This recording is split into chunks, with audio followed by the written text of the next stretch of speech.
Hey, shalom, shalom, Shabbat, shalom. We have made it one more time through another week, and we are back yet again to the Sabbath rest. First and foremost, we want to give all praise, glory, and honor to Yahweh, Bahasham, Hamashiach, Yahawashi. This is your brother Asa with the Iron Horn of Zion, and I'm joined by my good brother. I'm going to let him introduce his own self. You have the floor, King. Shalom, Asherala, Ashar Shabbat, brother Abadafi. Khan.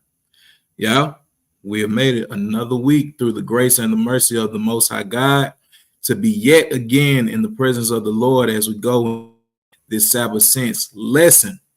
So over the last few weeks, we have been going over a reset. The title of this lesson is It's Time for a Reset.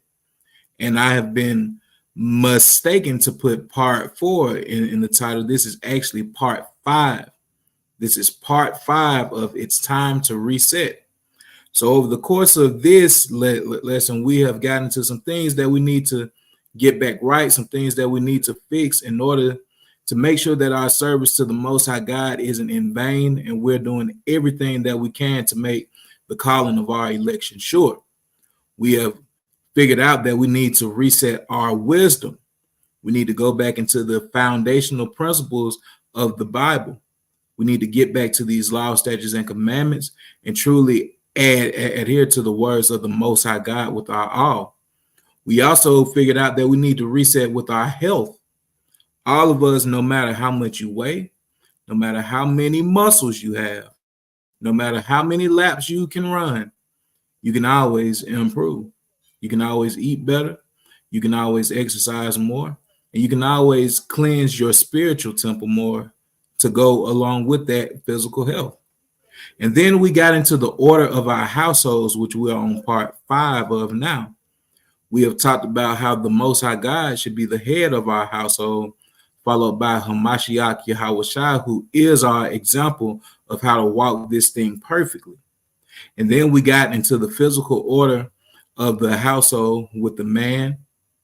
Then we got on the woman. And guess what? It's now time to get on these children. It's time to admonish our children to live a righteous life, to get themselves in order, to reset everything from how they treat their parents, to how they choose friends, to how they interact in society when their parents may not be in their view to see what they're actually doing. So let's go on and get this thing started. As we do with the Sabbath sense, we like to preface you by letting you know the tools you'll need for this class. First and foremost, you are going to need your Bible, the tool that you will use to cut through all the blasphemies, idolatries, and filthy lies that this world presents to us each and every day. Following that, you will need something to write with and something to write on. There is no point being in a classroom if you don't take notes. There's no point seeking learning if you don't have reference material to go back to see if you are truly living up to the words that you aspire to live up to. Following that, you'll need a highlighter if you use such.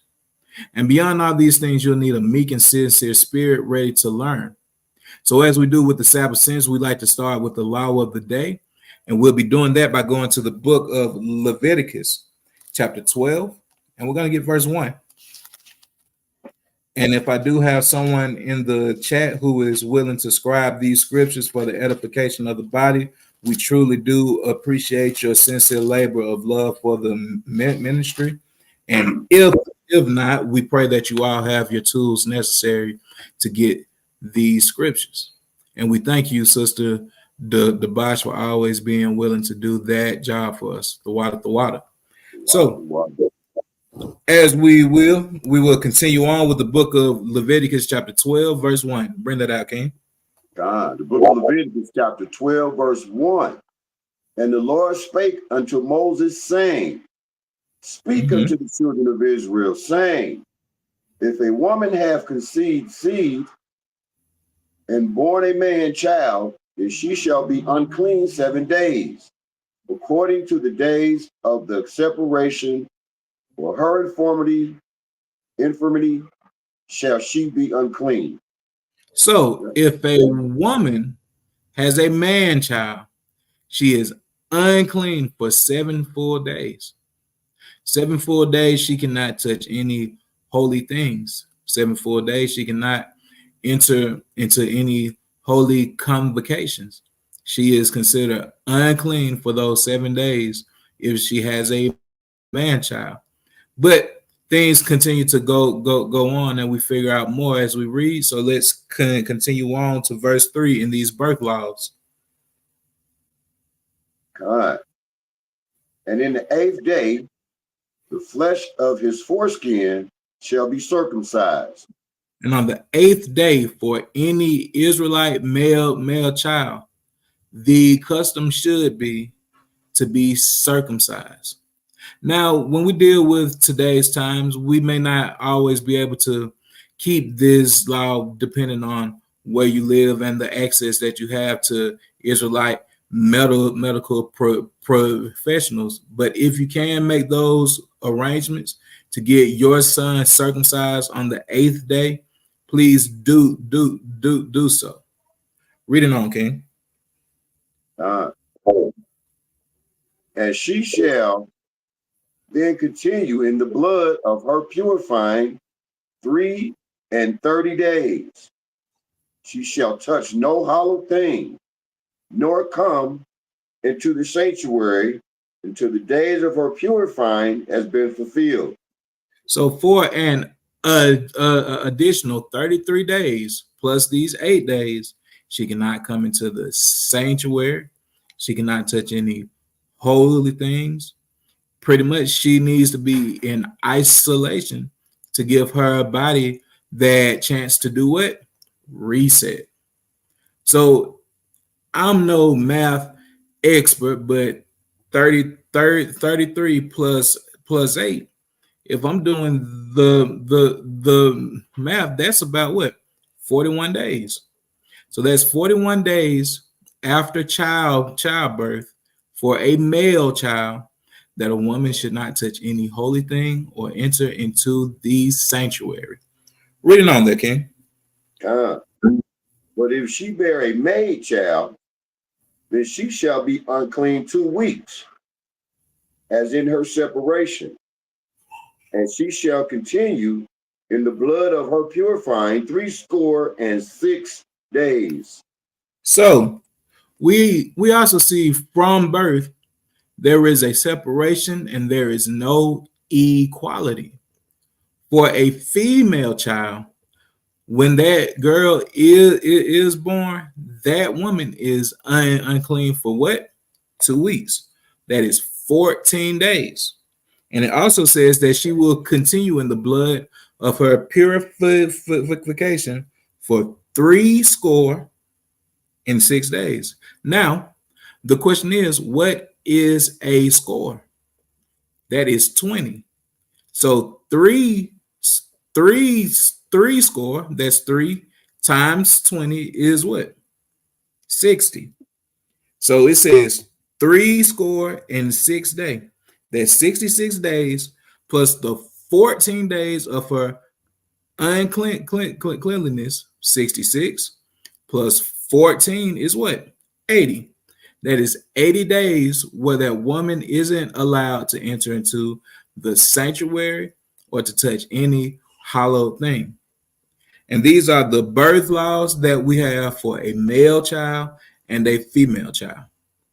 And as we do with the Sabbath sense, we also like to give the Most High God all the praise, glory, and honor by going into these Psalms, words of wisdom, words of adoration, to truly let the Most High know that we truly, sincerely appreciate everything that He does for us. And for this week of the Sabbath sense, for our Psalm, we'll be going to the book of Psalms, chapter 46, and we'll be grabbing verse 7.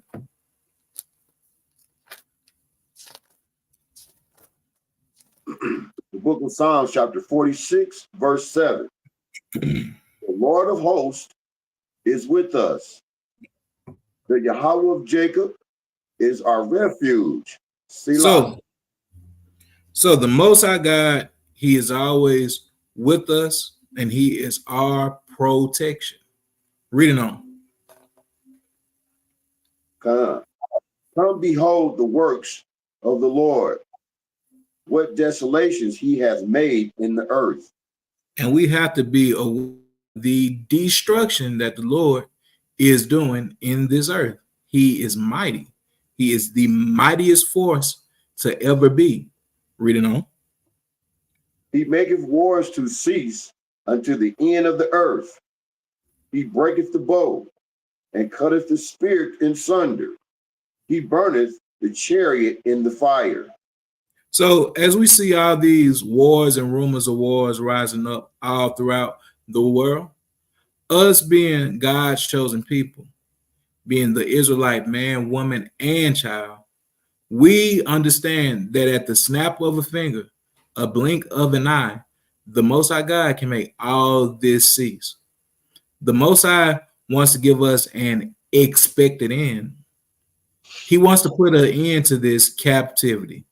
He wants to put an end to all this pain and struggle and anguish that we go through on a daily basis.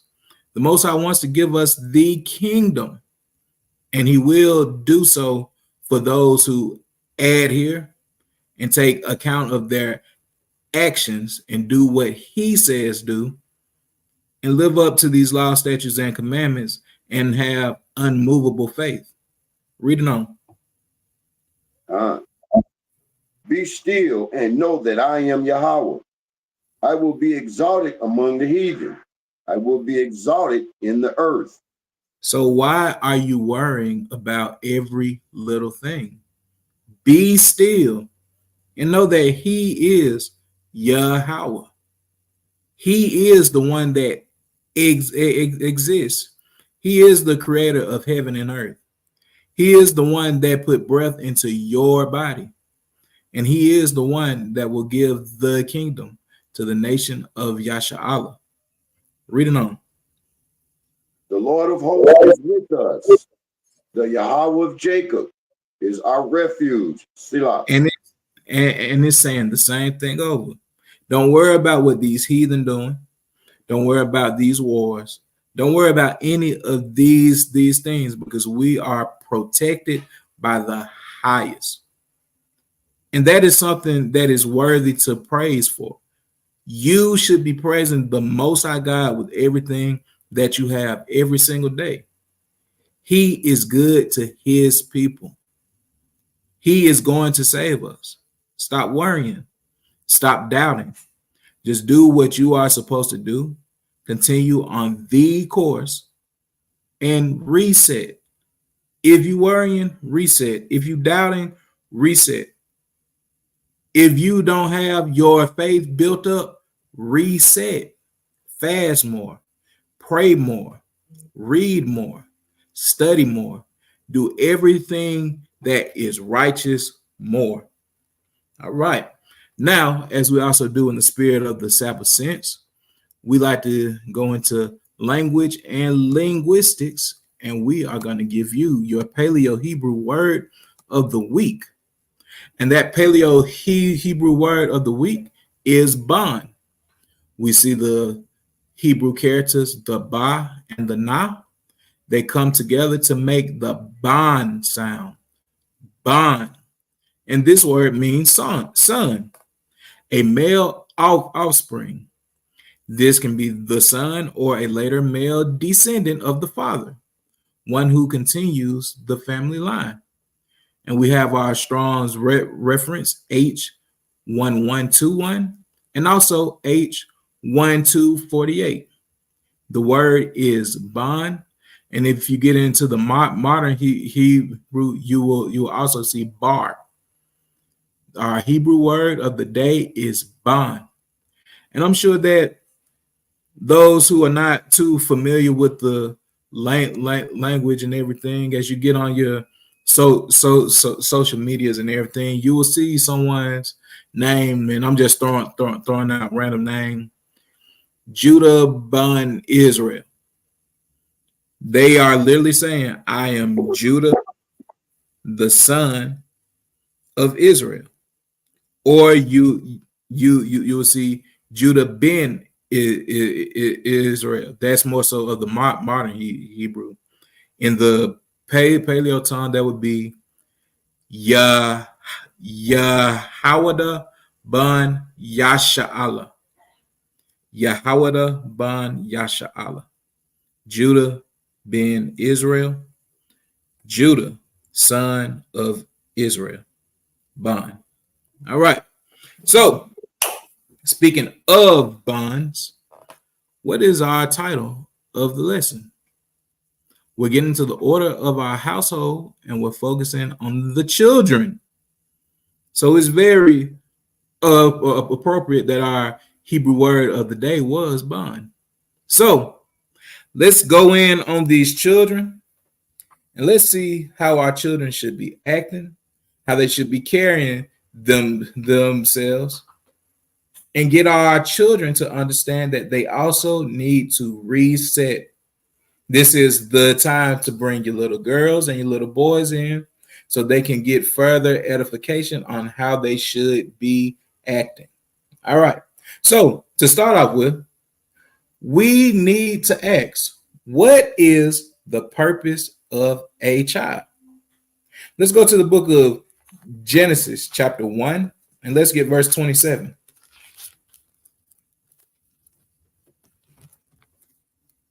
The book of Genesis, chapter 1, verse 27. I got to get my list. So Yahweh created man in his own image. In the image of Yahweh created he him. Male and female created he them. So we see in the first chapter of the book of Genesis, men and women were created. Now, what were these men and these women commanded to do from the Lord? Reading on. And God and Yahweh blessed them, and Yahweh said unto them, be fruitful and multiply, and replenish the earth, and subdue it, and have dominion over the fish of the sea, and over the fowl of the air, and over every living thing that moveth upon the earth. So we see that children are for the replenishment of the earth and the continuation of the dominion thereof. Children are to continue in this mighty act that was designed for the men and the women that the Most High created, to continue to be the leaders, to continue to subdue the animals, to rule, and to establish the order that the Most High set forth. So, children, you have a responsibility just like your father does and just like your mother does. You do not get any form of an escape from your duties because your father and your mother should be passing down these same characteristics to you. They should be teaching you how to rule. They should be teaching you that you should continue on having children, meaning that they shouldn't be saying that it's okay for a man to be with a man. They shouldn't be saying that it's okay for a woman to be with a woman because they understand that the Most High created males to be with females. All right. Now, let us get further understanding on the Israelite child. Let's move to the book of Deuteronomy, chapter 7, and verse 6.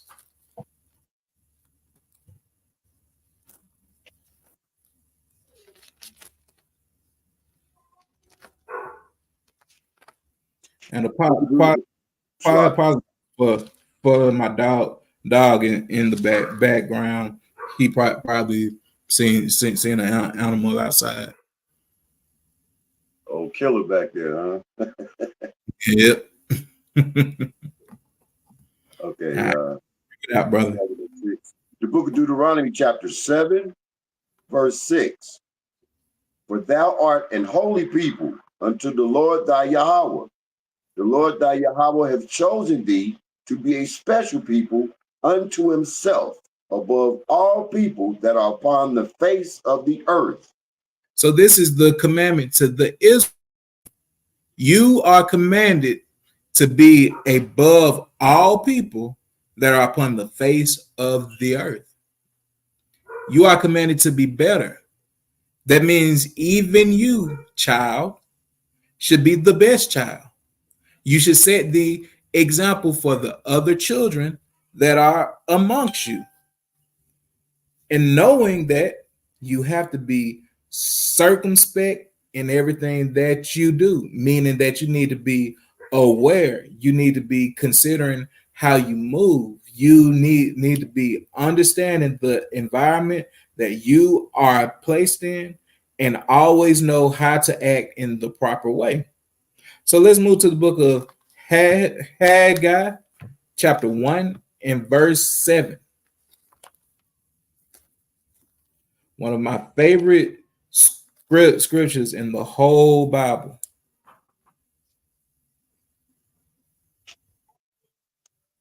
Hold on 1 second, Yahweh. That is one of those on smaller prophets. It comes right after Zephaniah for everyone who is trying to find it. It's right after Zephaniah and right before Zechariah. You said 1 and 7. Con. The book of Haggai, chapter 1, verse 7. Thus saith the Lord of hosts, consider your ways. Consider your ways. Are you following what the crowd's doing? Are you following what your best friend is doing? Do you look at what the other children around you have?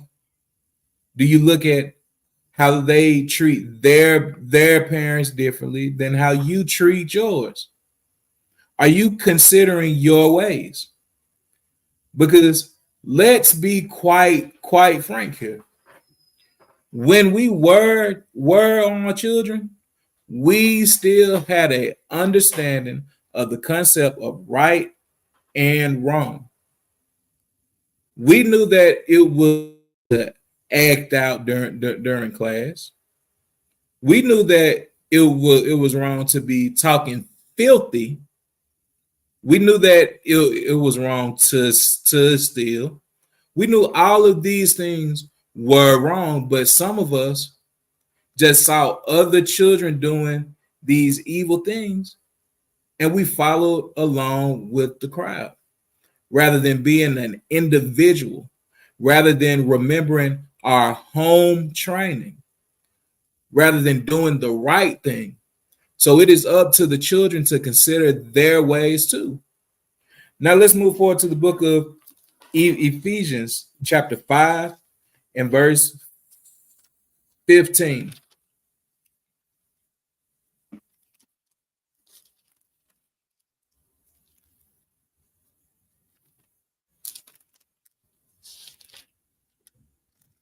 The book of Ephesians, chapter 5, verse 15.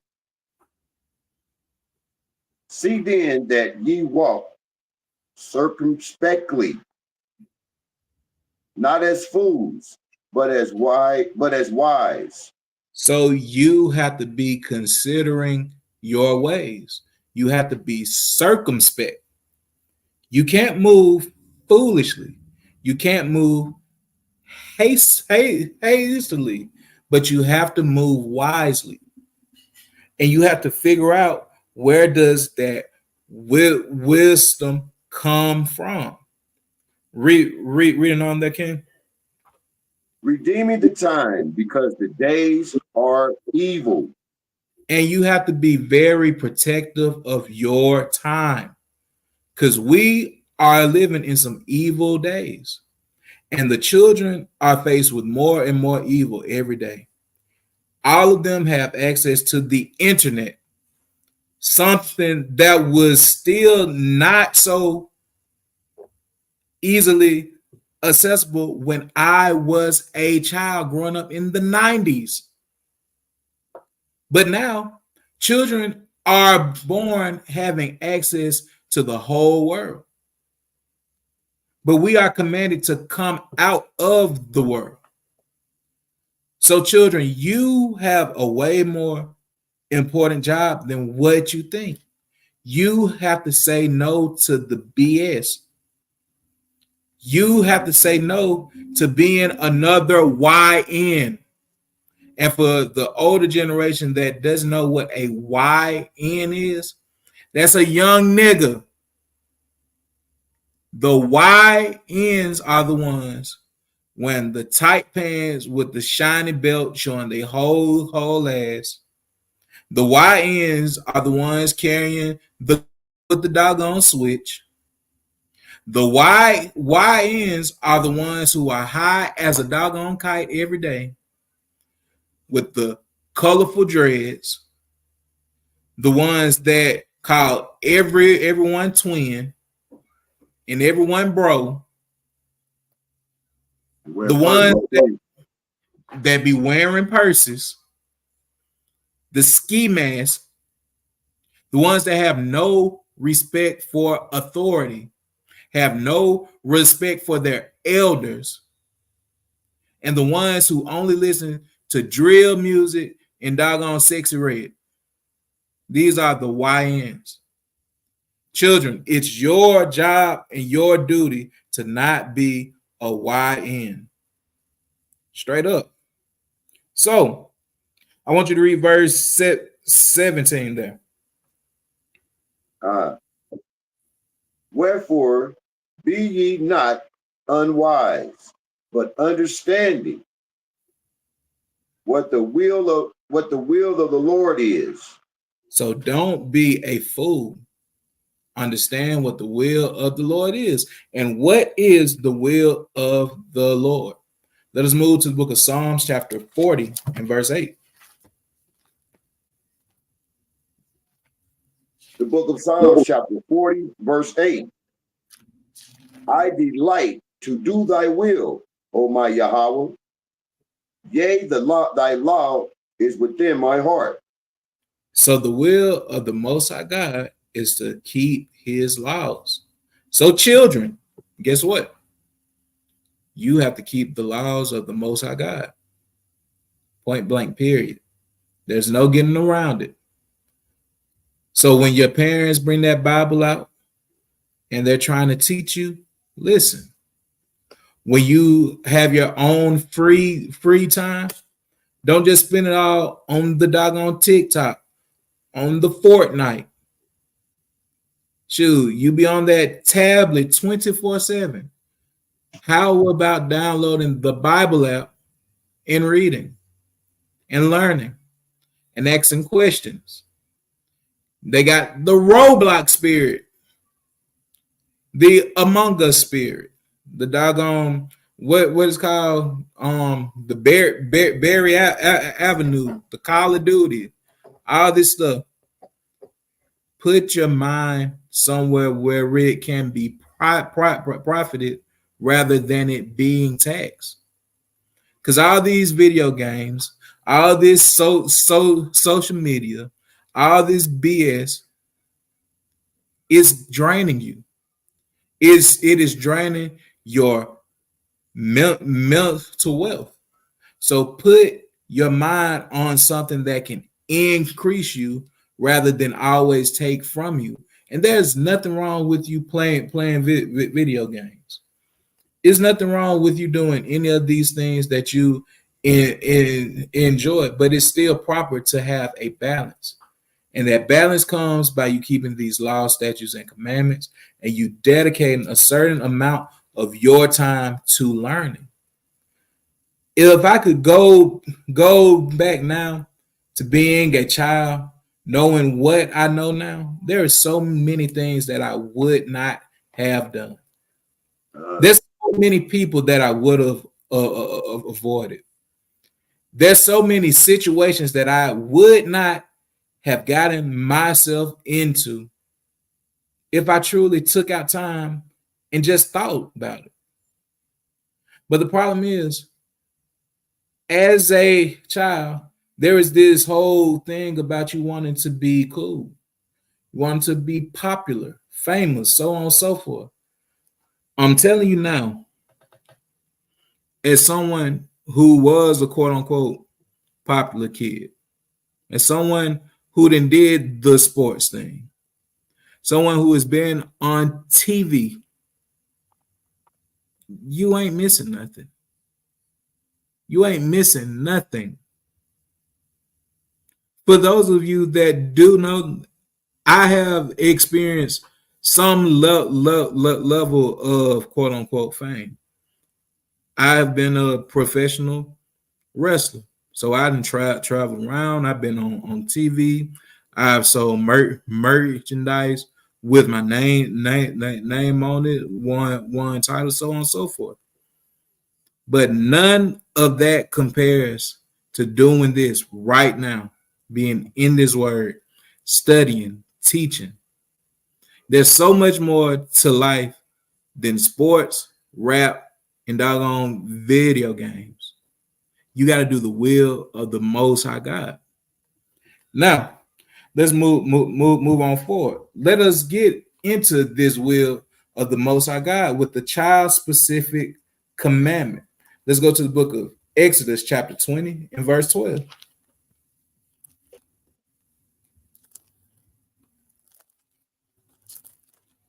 The book of Exodus, chapter 20, verse 12. Honor thy father and thy mother, that the days may be long upon the land which the Lord thy Yahweh giveth thee. So you must honor your father and your mother. So now we have to ask, how do you honor your parents? That is a question. How do you honor your parents? Well, the good thing is we have this book here called the Bible that is going to tell us how to do so. Let's move to the book of Ephesians, chapter 6, and verse 1.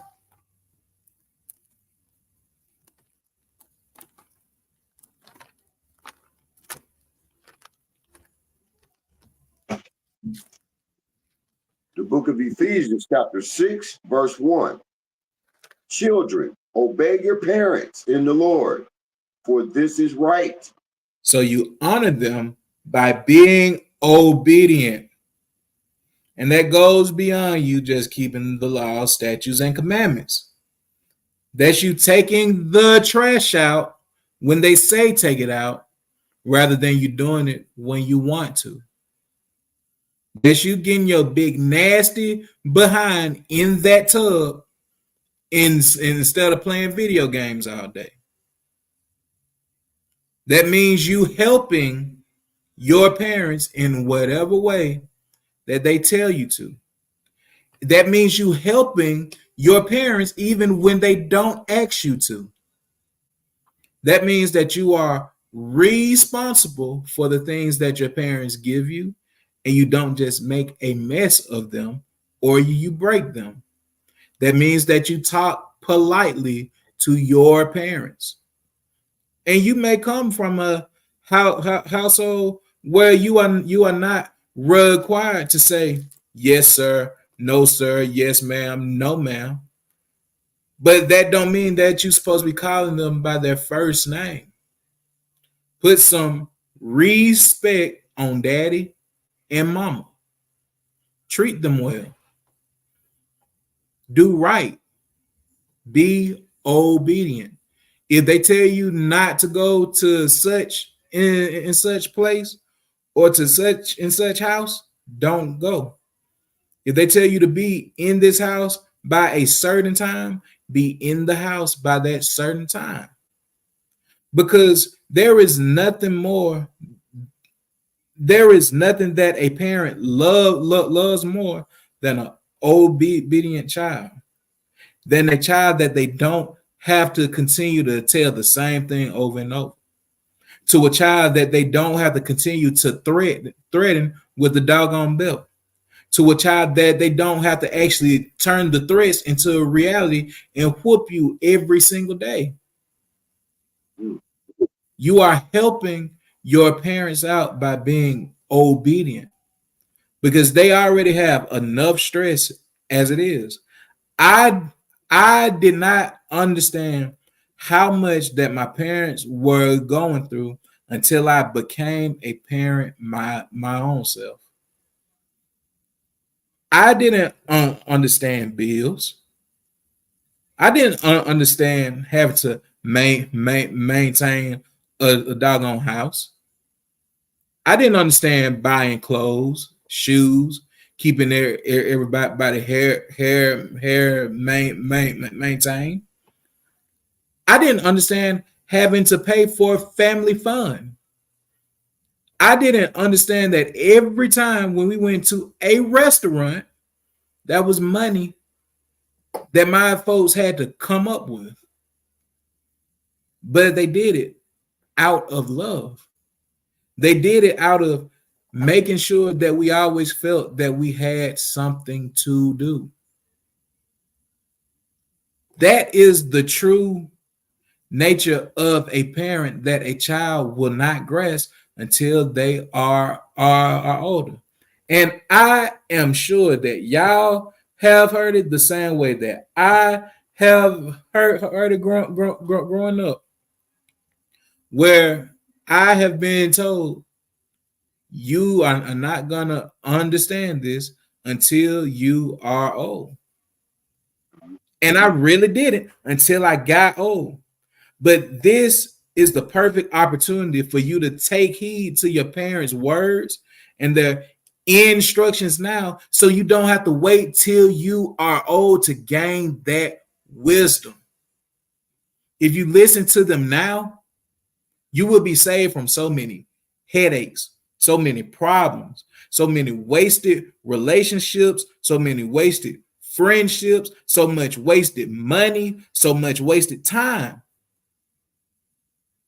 And even if they are not teaching you anything that is profitable to you, you can learn by watching them make mistakes over and over.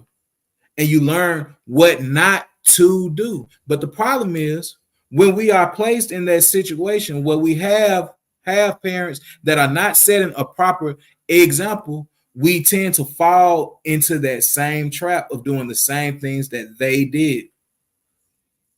If you are that child in that situation, it's time to break the cycle.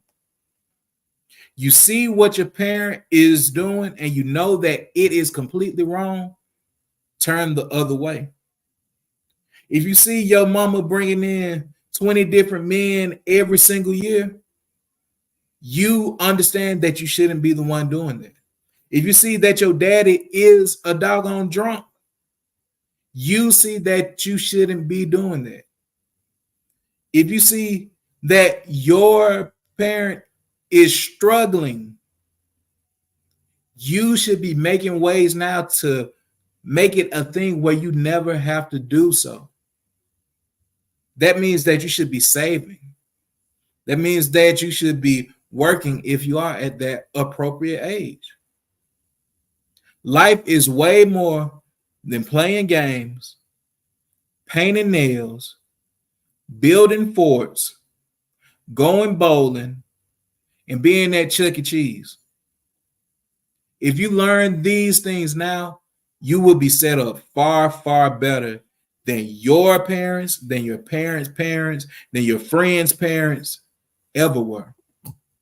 Because you are taking heed to righteous counsel. Next verse, King.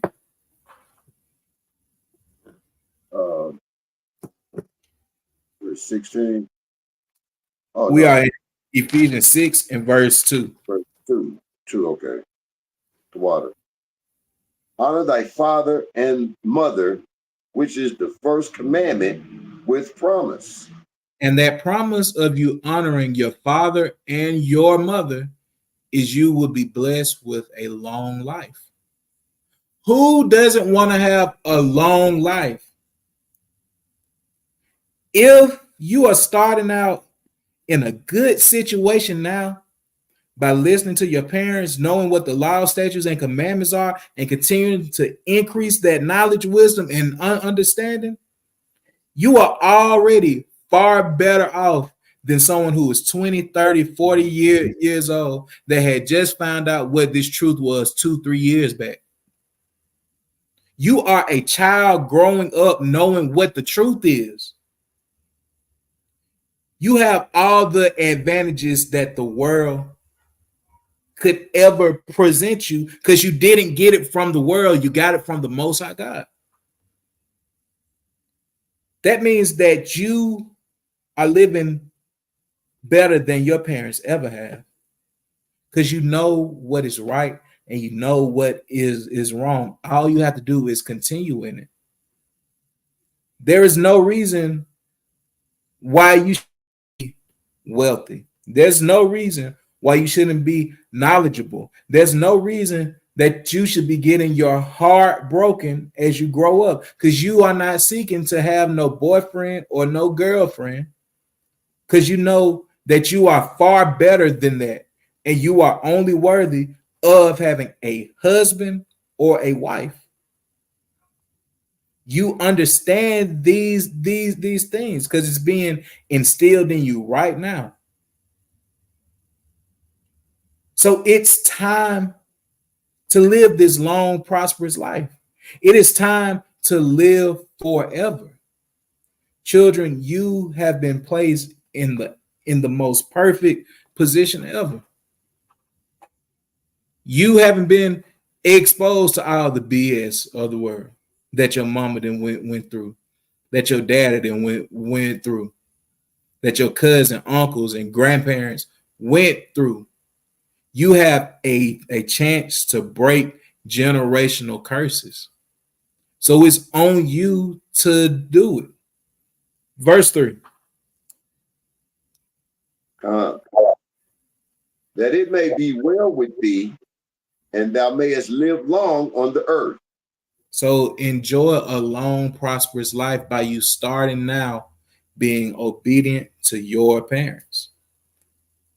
Let's move on to the book of Proverbs, chapter 10 and verse 1.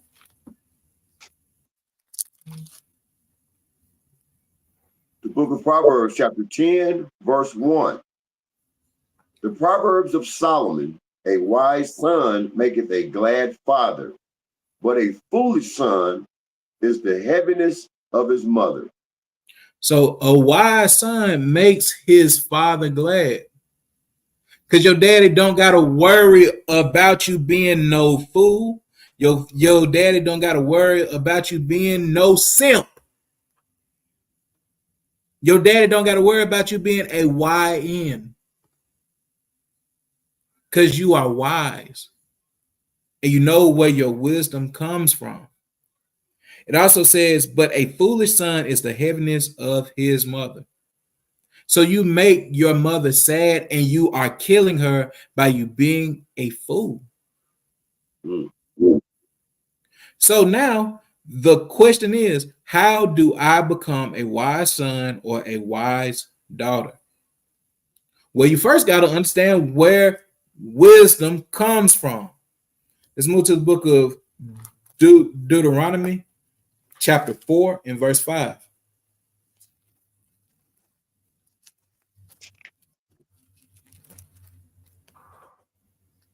Book of Deuteronomy, chapter 4, verse 5.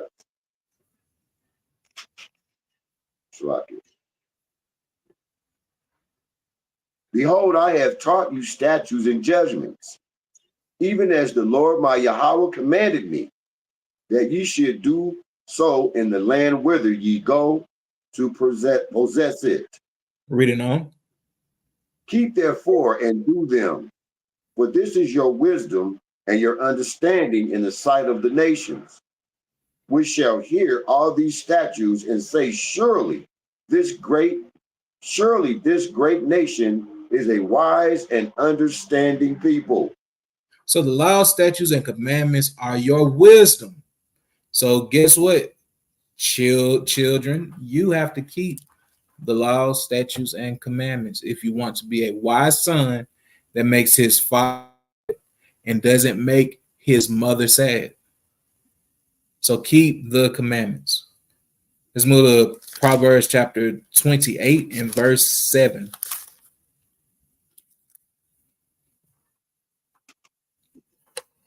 The book of Proverbs, chapter 28, verse 7. Whoso keepeth the law is a wise son, but he that is a companion of riotous men shameth his father. That's heavy. Whoso keepeth the law is a wise son, but he that is a companion, meaning a friend of riotous, meaning filthy, always want to fight, gang type people, you are a shame to your father. So a wise son does what? Keeps the law. So to keep the law, you must also learn what the law is and be attentive to the teachings of your parents. So that means that you can't just blow off your mama and your daddy because you think that they old. That means that you can't have that whatever spirit. That I okay. Because that's you being disrespectful and foolish. And children die. Children die every day. There is a law where if you have a lazy child that ain't doing what you want, that ain't doing what you say, you will be brought out of the camp and stoned. Now, if that law there was still going on, shoot, I bet y'all would be the most perfect children ever. Y'all would be perfect. But shoot, the sad reality is, even if that was still the case now, y'all would still be getting stoned because you hard-headed. You don't want to listen to anybody. Because you 10 years old, 12 years old, 15 years old, 18 years old, and you think you know everything. You think you know better than your mama and your daddy. You think can't nobody tell you nothing because you made straight A's. Oh, because you know how to solve a doggone proof. Oh, that you learned about the Revolutionary War. Oh, that you wrote a 3-page paper and you got a 97. Oh, that you know what photosynthesis is. Oh, okay. And you just think that you're smart. You think that you're smart because you know how to work that doggone phone better than your mama. You think that you're smart because you done figured out how to code. You think that you are smart because you didn't learn how to put a torrent on your computer to access the dark web. Oh, sure. You still don't know anything. You still wet behind the doggone ear and got milk on your breath. Settle down and take heed to knowledge, wisdom, and understanding. Obey your parents. And what they tell you may not sound like it makes any sense to you right now, but it's going to be beneficial to you down the line. And when you get older and you realize that what your mama daddy told you when you was 10, 12 years old was actually beneficial, when they had you scrubbing the doggone baseboards, when they had you using the little duster to get the cobwebs from the corner, you are going to understand all of that once you get your own house. When your children be back talking you the way you was trying to back talk your parents, you going to understand that it took everything in your daddy will to not knock you through the doggone wall. And you are gonna have an appreciation for every time that you was got on. You're gonna have an appreciation for every time that you were punished. You are gonna have an appreciation for every time when you were told no.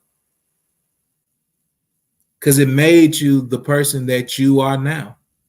It made you better than your friend who is out here now doing doggone cocaine and sleeping around with everybody.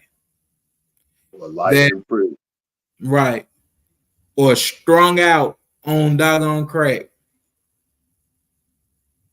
You are gonna appreciate being what they call sheltered. You will appreciate all of that because it kept you protected. It kept you away from all the folly and the BS in the world. Because when you get to that 10-year class reunion and you see everybody who is supposed to be 28 looking like they 48, you're gonna be very appreciative that your mama and your daddy didn't let you just eat Takis and doggone hot fries and doggone smoke every single day.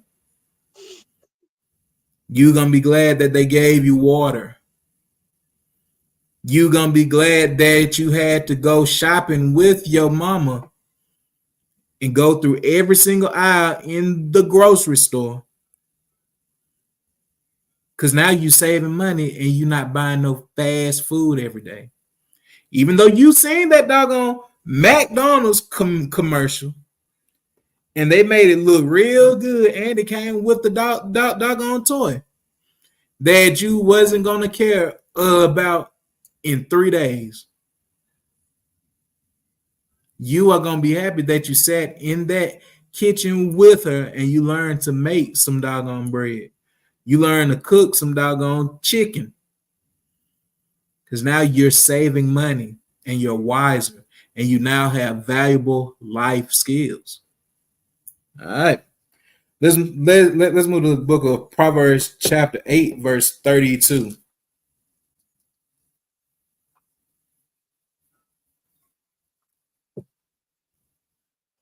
The book of Proverbs, chapter 8, verse 32. Now therefore hearken unto me, O ye children, for blessed are they that keep my ways. Blessed are the children that keep the ways of the Most High God. Read it on. Hear instruction, and be wise, and refuse it not. So, what is the qualification for you being wise? Hearing instruction. You have to be instructed. You have to follow instructions.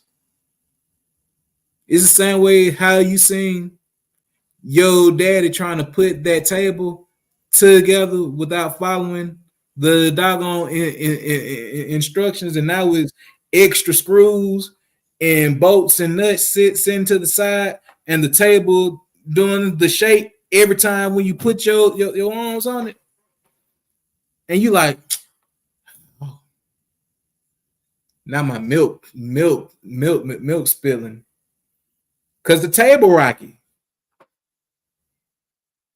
You got to follow instructions so things can be set in the proper order so they can be sturdy. And this goes into your life. If you listen to your parents' instructions, you will be built on a solid foundation. You won't be wavering back and forth, back and forth, back and forth. You won't be considering, well, I see my friend wearing this pink stone for her heart chakra, and my other friend reading tarot cards, and my other friend drawing a circle and putting 3 leaves in it and burning it. You ain't gonna be even worried about even trying to figure out what the hell they are doing, because you know that is folly and madness and BS. Because your parents put you on a solid foundation. Follow instructions and be wise and refuse it not. Shoot. So you don't be in that chicken feet bone reading spirit where you throwing the doggone bones trying to tell a fortune, because you're set up and you're rooted and you come from a good home. Listen to your parents. Let's go to the book of Wisdom of Solomon, chapter 8 and verse 19.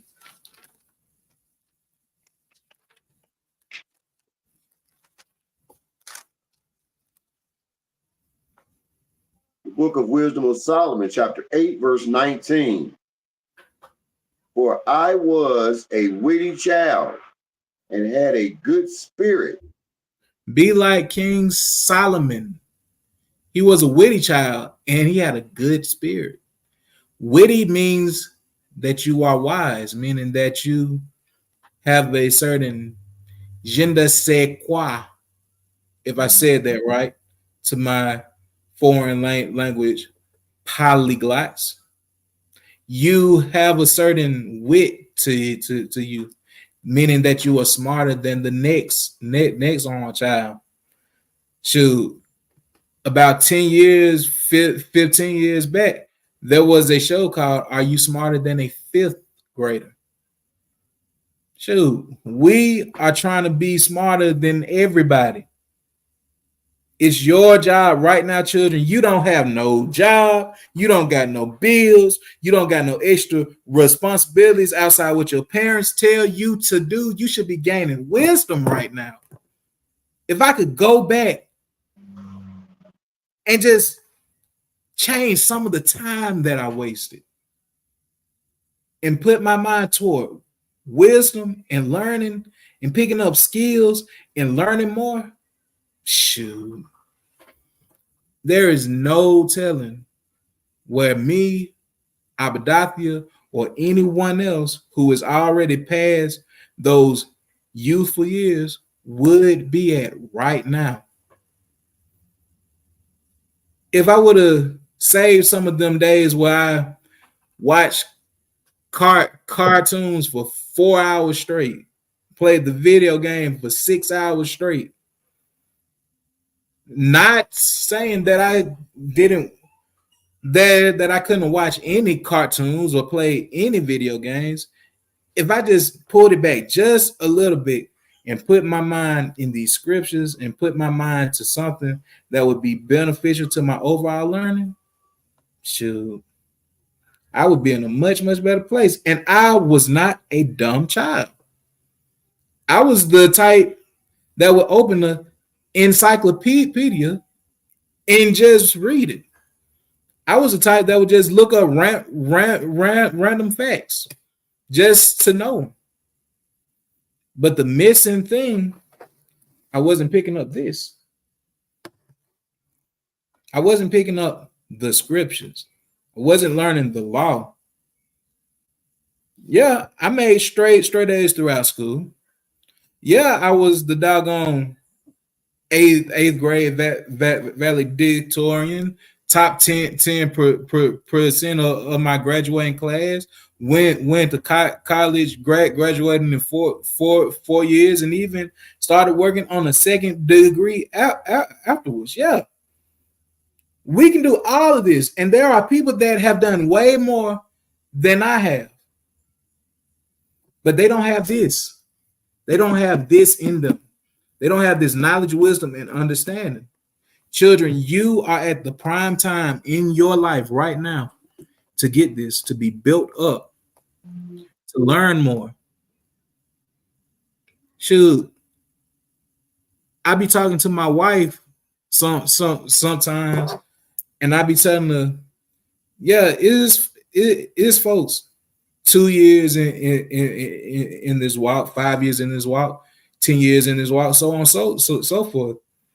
but they are just a spiritual 2-year-old, a spiritual 5-year-old, a spiritual 10-year-old, and they're leading congregations, bringing out mighty breakdowns, admonishing the people to be righteous, teaching tens, hundreds, thousands, just in 2, 5, 10 years. Think if you learn this truth from age 0 to age 10. Think of how mighty you can be at 10 years old, being a witty child with a good spirit. Think about once you make it to 20 years old. Think about when you make it 20 years old. Years old. There will be nothing stopping you from anything. If you become this witty child that has a good spirit. Let's move on forward. Let's go to the book of 1 Kings, chapter 4, verse 29.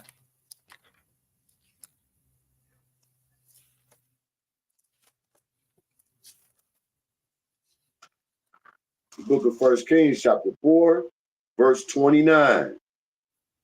And Yahweh gave Solomon wisdom and understanding, exceeding much, and largeness of heart, even as the sand that is on the seashore. So Solomon, this same witty child, as he got to the point where he was taking the throne, the Most High asked him, name what you want and I will give it you.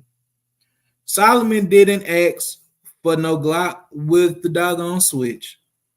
Solomon didn't ask for his ops to be knocked off. Solomon didn't ask for a doggone grill and the doggone chain, a Ferrari and a Porsche. Solomon didn't ask for no J's and Balenciagas. Solomon asked for wisdom because he knew, as that witty child with a good spirit, there is nothing that can compare to the riches and wealth that wisdom brings. Reading on that, King. And Solomon's wisdom excelled the wisdom of all the children of the east country, and the wisdom of Egypt, and all the wisdom of Egypt. So Solomon was wiser than everybody. Reading on. For he was wiser than all men, than Ethan the Azarite, and Haman, and Chalcol, I say that right, Chalcol, and Darda, the sons of Mahol, and his fame was in all the nations round about. So these men, Ethan, Heman, Chalcol, Darda, these were the wisest men of this time frame. Solomon was running circles around them because he prayed to the Lord and he asked for it. He knew that it wasn't just in a textbook. You can make all the A's in the doggone world. You can doggone learn what a reciprocal is. You can learn the Pythagorean theorem. You can learn all of these things, but it's not going to compare to the wisdom of Yahweh, Bahasham, Yahawashi. Reading on, King. And he spake 3,000 proverbs, and his songs were 1,005. Proverbs are wise sayings. Solomon was giving out bars, giving out bars that would have you in a doggone wait, what? Solomon was coming with that straight ether. With that. Not the fire, that fire. That fire. And shoot, this man had 1,005 songs. His discography is far beyond Kodak Black, NBA Youngboy, Lil Wayne, Young Thug, Lil Baby, Gunna, Big X, The Plug. His songs were far better and far more known. Y'all think going platinum something? Shoot. Solomon went doggone kingdom. Kingdom. Quadruple kingdom. Quadruple king. Read it on, King. And he spake of trees from the cedar tree that is in Lebanon, even unto the hyssop that springeth out of the wall. He spake also of beasts and of fowl and of creeping things and of fishes. So Solomon knew about nature. And a further understanding is he knew the parabolic meaning to these things. The cedars of Lebanon, the beasts of the field, the fowls that sit amongst the branches. Y'all think Lil Wayne got word play? Read the Bible. It's putting Wayne to shame. Read it on, King. And there came of all people to hear the wisdom of Solomon from all kings of the earth, which had heard of his wisdom. So it wasn't just the commoner coming to hear Solomon's wisdom. No, it was kings, royalty, just coming to hear this man speak, to sit at his feet and wait on him to say anything, because he spoke with wisdom. He spoke with purity. He spoke with understanding of all things. Shoot. Y'all think that y'all want to be famous for playing sports? You want to be famous for rapping? Hell, some of y'all want to be famous for selling doggone drugs. Solomon was famous for his wisdom. Do you think that these kings and all these foreign lands, you think all of them know who a doggone 21 Savage is? No.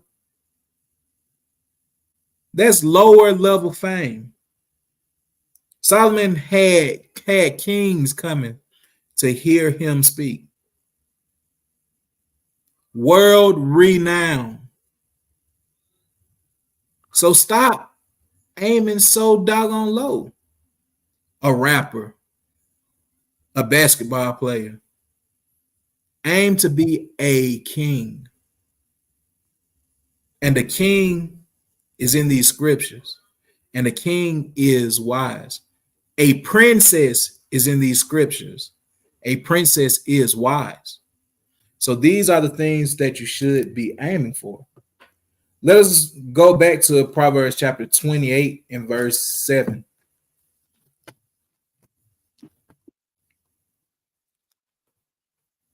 The book of Proverbs chapter 28, verse 7.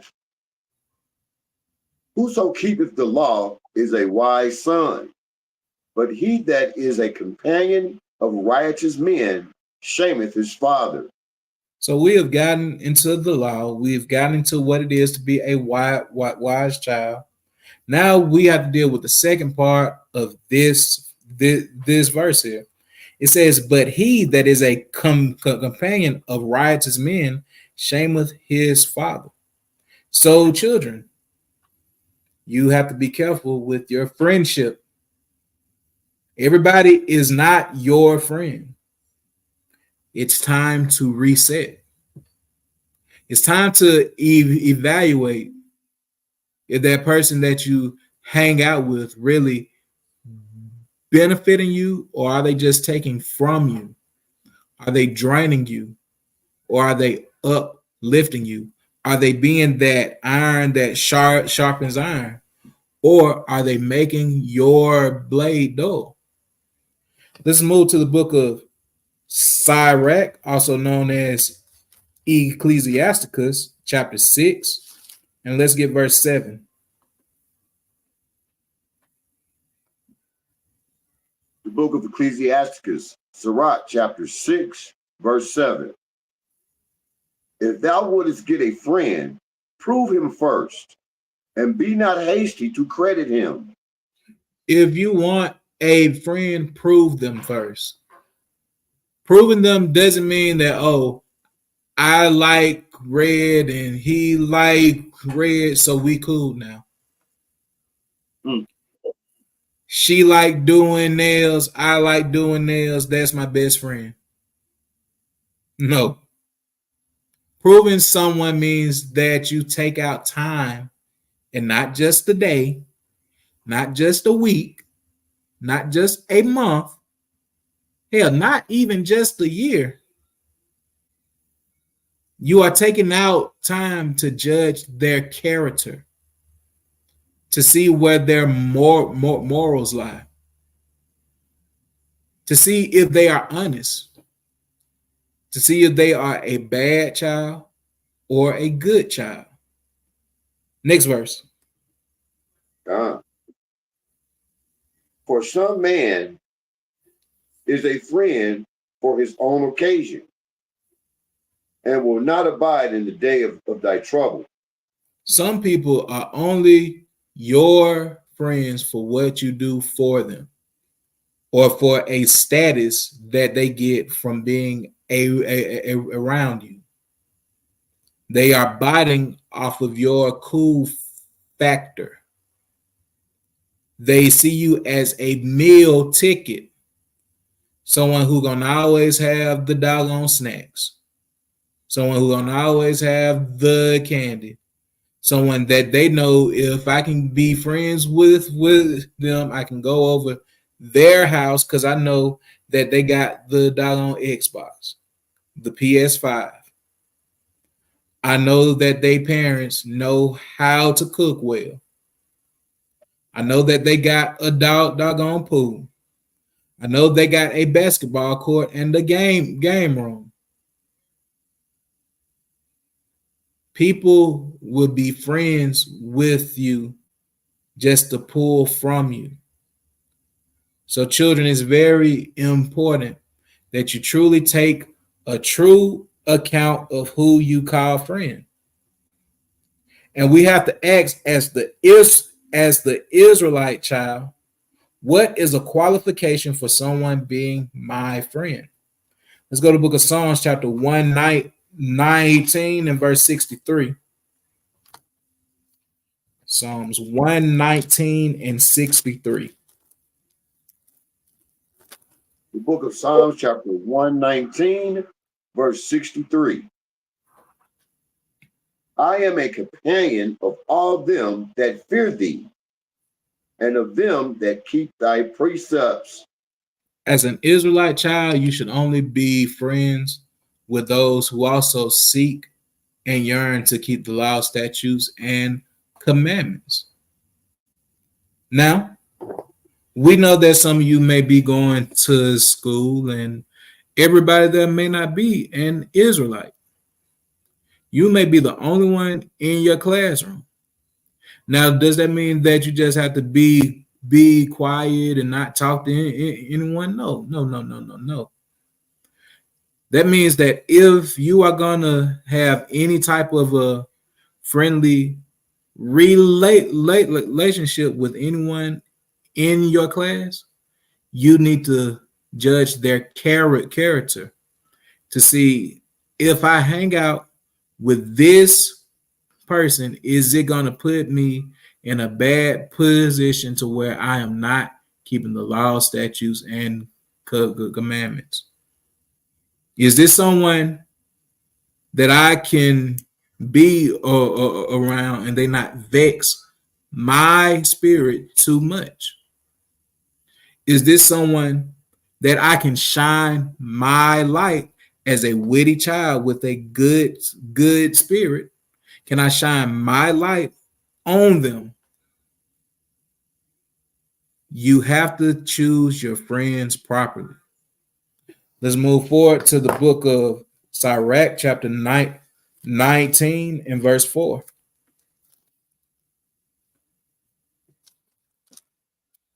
The book of Sirach, Ecclesiasticus, chapter 19, verse 4. He that is hasty to give credit is light-minded, and he that sinneth shall offend against his own soul. So don't be too quick to call someone cool. Don't be quick to call someone friend. Yeah, someone may have on the doggone shoes to match they on a shirt. Someone may be known by the other children as popular. Someone may be known as this and that, a star sports player, so on and so forth. That don't mean that they are cool. It just don't. Get to know someone's personality and their character before deeming them as cool.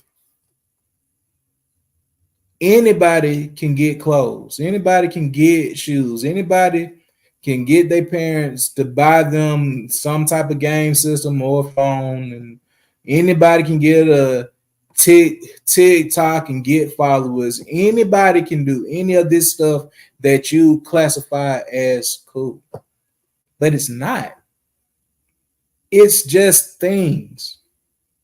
How is that person? How do they think? Is this truly someone that you want to be a friend with because they got a good personality? Or is this someone that you just want to be a friend with because everybody just think that they're popular? Don't be so quick to credit anybody. Let's move to the book of Job, chapter 32, verse 21.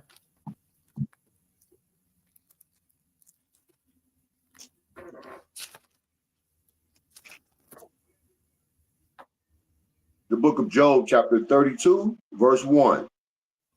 So these three men ceased to answer Job. Job 32 and 21. Oh, 21, Salakia. The book of Job, chapter 32, verse 21. Let me not, I pray you, accept any man's person, neither let me give flattering titles unto man. So don't be quick to just call someone friend or to call someone cool just for any old reason. That makes you light-minded, which makes you a fool, which makes you shame your mother and disappoint your father. And it makes you disappoint your own self. Because you are going to look back down the line once you're grown and be like, I never should have been friends with that person. I never should have tried to be in that crowd. I never should have tried to join this. I never should have been hanging out with this person here because it set me up to be in this failing position that I'm in now. Set your friendship right. Next verse. For I know not to give flattering titles. In so doing, my maker would soon take me away. And if you call the wrong person friend and you start hanging around them, you can be placed in a situation where you can be killed. We see it every single day where a good kid then got with the wrong crowd and now they dead. Where a good kid then got with the wrong crowd and now they strung out on doggone dope. Where a good kid then got with the wrong crowd and now they serving life in prison. Where a good kid then got with the wrong crowd and now they got insecurities, anxiety, and they got this doggone need to where they want to fit in with everybody. Because you was quick to call everybody friend. Because you didn't listen to your parents. You didn't listen to words of wisdom, and you were being a fool and a follower. Let today be the last day that you be a follower of some BS. Children, you have to reset too. You have a duty and an obligation to be above everyone else. The other children should be seeing you as the example.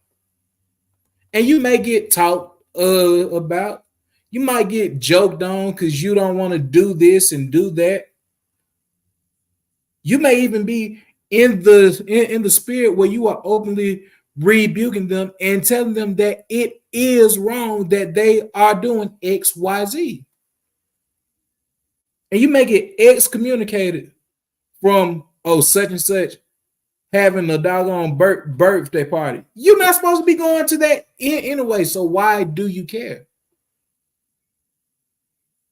Well, this group going to the movies. Okay, so what? You can go to the movies with your other friends. You can do any of these things with a better group. Hell, there's so much peace in being by yourself sometimes. You don't got to always be with another child. Because guess what? That child don't know nothing. The same way you may not know anything yet, but you are striving for learning because you are a witty child with a good spirit. So stop being so concerned with what the world got going on. Stop being so concerned with what this friend group doing just because you seen on doggone Instagram that they took the picture together, throwing the peace sign up, calling each other twin. So what? So what?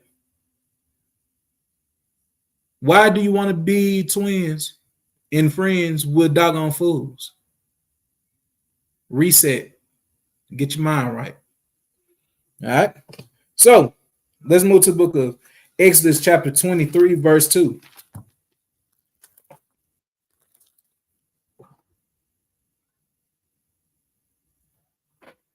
Say that the precept again, Adawan.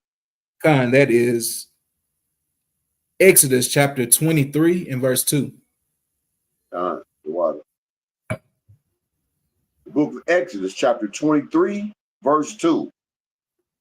Thou shalt not follow a multitude to do evil, neither shalt thou speak in a cause to decline after many to wrest judgment.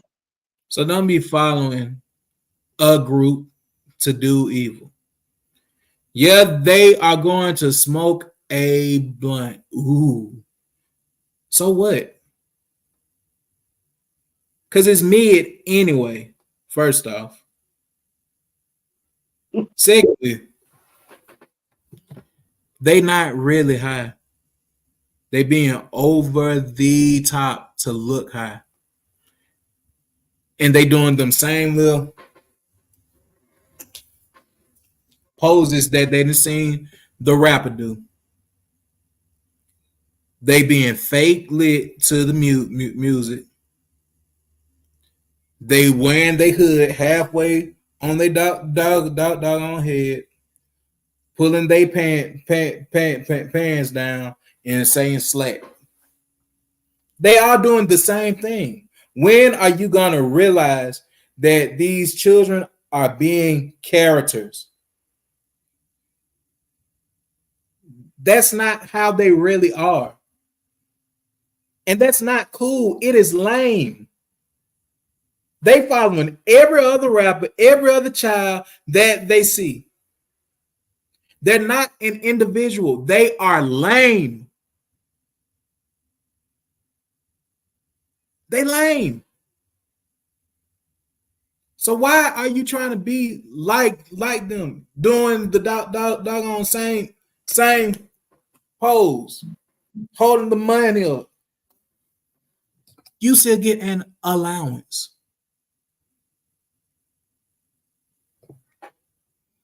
And to the children that you do see that's actually selling drugs, carrying guns, so on and so forth, look at the people that they are emulating.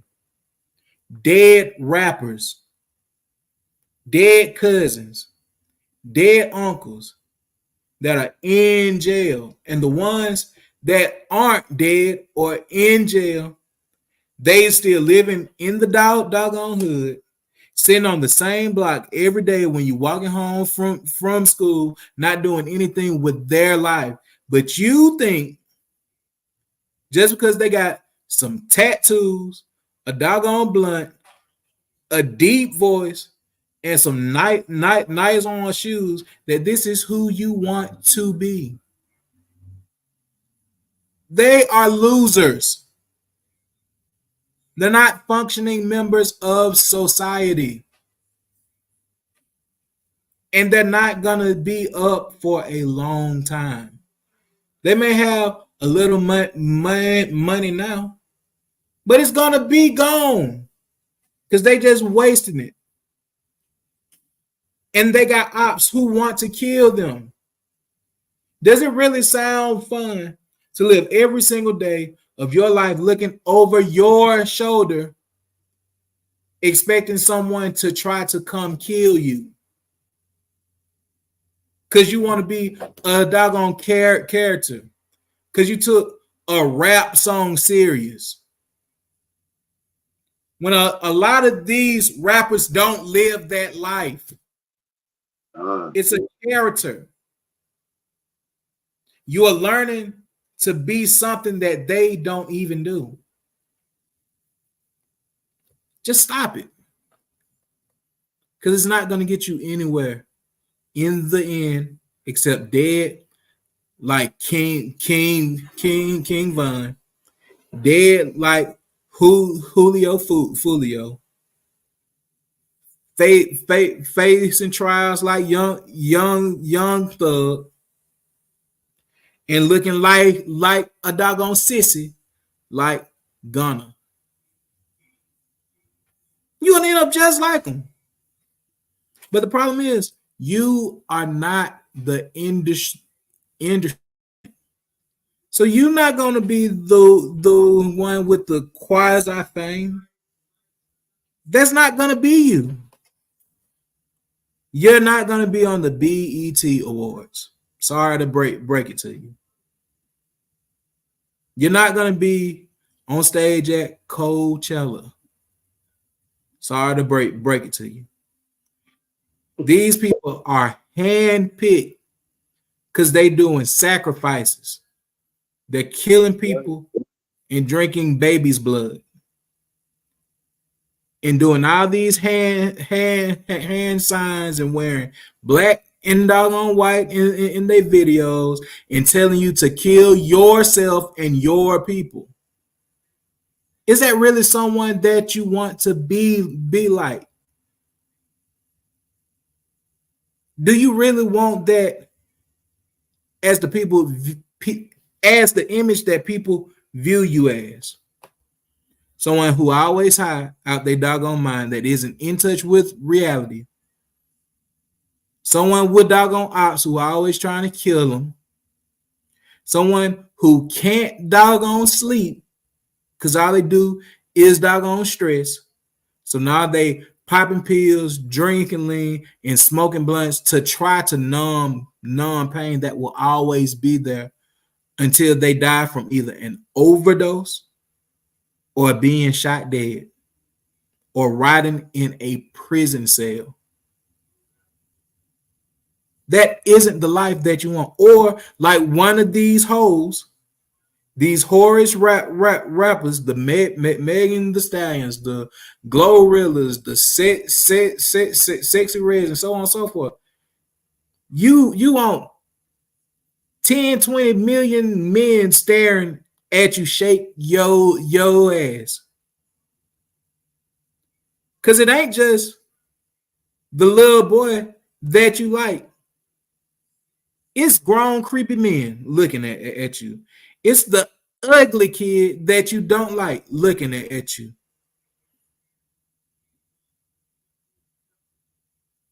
And there are some sick individuals that will do anything to get you, to try to kidnap you, take you hostage, and do what they want with you. Because you want to be like Sexy Red, Cardi B, Megan Thee Stallion, Glorilla, and make shake that ass music. You got a biology test on Monday, and you trying to make shake that ass music. You are still drinking milk with chicken tetrazzini at doggone lunch. And you want to make shake that ass music. Stop being a fool. Stop being a dumb little girl and be a righteous, brilliant princess. Because guess what? You live on a diet of hot Cheetos, Sprite, and cheeseburgers. You ain't gonna have that doggone shape for long doing that. You gonna be built like your mama plus your auntie. Oh, and you think that getting a BBL and plastic surgery and lip fillers just gonna cure everything. Now you looking like a cake pop at the bottom. And you don't know what that stuff gonna do to you when you're older. Because these are chemicals. You ain't seen the effects of it after 20, 30, 50 years. You gonna be 50 years old looking like an abstract couch. Because you wanted to be a shake that ass music maker. It's time to reset. This is not the life for you. This is not who the Most High God made you to be. It's time to reset. Goodness. All right. And another thing, y'all have no respect for your elders. I'm not talking about your mama. I'm not talking about your daddy. But you don't care about your grandma. You don't care about the old man at the doggone store. You don't care about the 60-year-old man janitor at your doggone school. Because you just view him as a loser. Guess what? That man probably got way more wisdom than you will ever have because he done seen more. He done made mistakes, and now he is learning from it. But you too busy calling him bro, calling him OG instead of Mr. Wilson. Put some respect on your elders before you get dealt with in a dirty way by the Most High God. Let's go to 2 Kings chapter 2 and verse 23, because a lot of children feel that they ain't gonna be touched because they are children. No, the Most High gets it up with anybody. Whether you 100 years old or whether you 6 years old. If you living like a doggone fool, the Most High got your number. Bring it out, King. What is it, 2 Kings 2 and 23. 2 and 23. Shukran, the water. The book of 2 Kings, chapter 2, verse 23. And he went up from thence unto Bethel. And as he was going up by the way, there came forth little children out of the city, and mocked him, and said unto him, Go up, thou bald head, go up, thou bald head. So this is the prophet Elisha. He was moving on about his way. Elijah had just died. All this man want to do is continue on with this double portion of the spirit that was given him and do the work of the Lord. But you got some disrespectful children coming up to this man, mocking him Don't even know him. because his hair and thinned out. Guess what? The way that y'all smoke and drink and do these doggone drugs, y'all are starting to doggone thin at 13 now. Well, y'all got to get the doggone spray, the black paint spray on your line up with the little white outline on it. Because you're filthy and you stink and you're full of chemicals. So let's see what had happened to these bad little children for mocking the man of the Lord. Read it on. Verse 24. And he turned back and looked at them and cursed them in the name of the Lord. And there came forth 2 she-bears out of the wood and tear 40 and 2 children of them. So their judgment for being disrespectful to their elders, 2 female bears came from the woods and got up with them, tore them limb from limb. And a female bear is aggressive, especially if she got her cubs near. She is aggressive.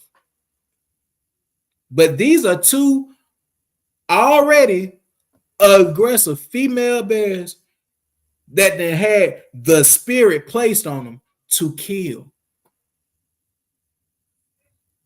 It's 42 children. So it wasn't just 2 or doggone 3 of them. And I wasn't there or anything. But I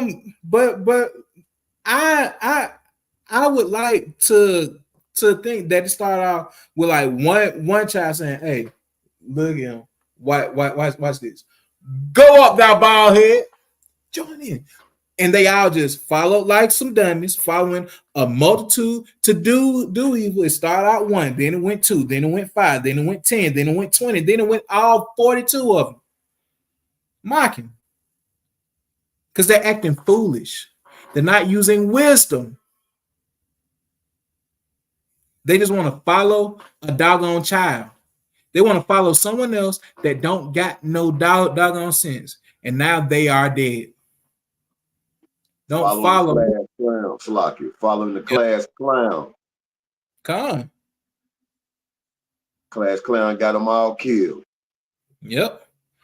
Because all of them got that, oh, we got a substitute teacher spirit. So y'all acting a complete ass now. Don't follow a multitude to do evil. Respect your elders. And it goes beyond your mama and your daddy. Let's move to the book of Esther, chapter 2, verse 5.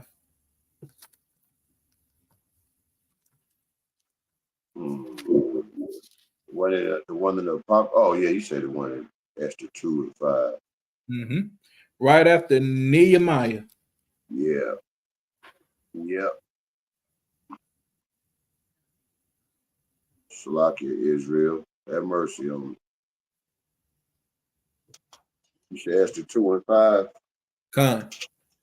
The book of Esther, chapter 2, verse 5.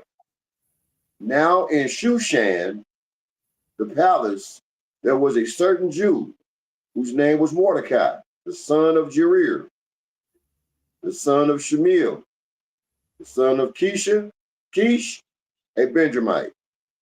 So this is talking about who? Mordecai. Reading on. Who had been carried away from Jerusalem with the captivity which had been carried away with Jeconiah, the Jeconiah. king of Jenaniah, the water, king of Judah, from Nebuchadnezzar, the king of Babylon, had carried away. So we are clearly seeing that Mordecai was a man that was taken into what? Captivity. So let's see what Mordecai did in this captivity. Reading on. And he brought up Hadassah, that is Esther, his uncle's daughter, for she had neither father nor mother. And the maid was fair and beautiful, whom Mordecai, when her father had mother and mother were dead, took for his own daughter. So Mordecai is Esther's cousin, and he took her in as his own daughter. Now, some of you children may be living with a sister, with a brother, with a cousin, with an uncle, with an aunt, with a grandma, with a granddaddy, who is your guardian now. You are to treat them as your father or your mother.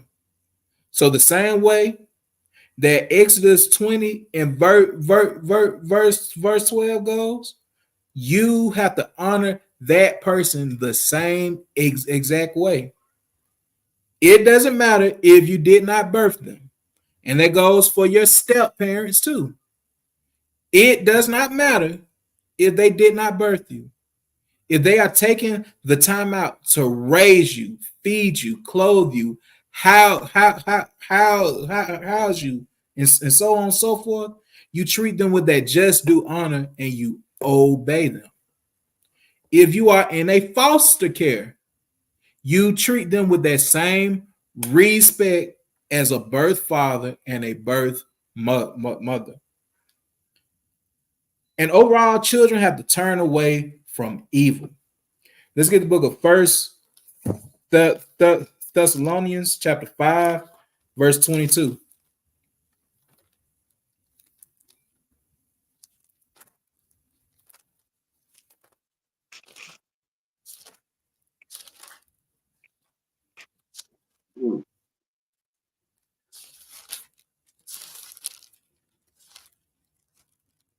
I'm getting there, Cunny. I'm getting there. All good, brother.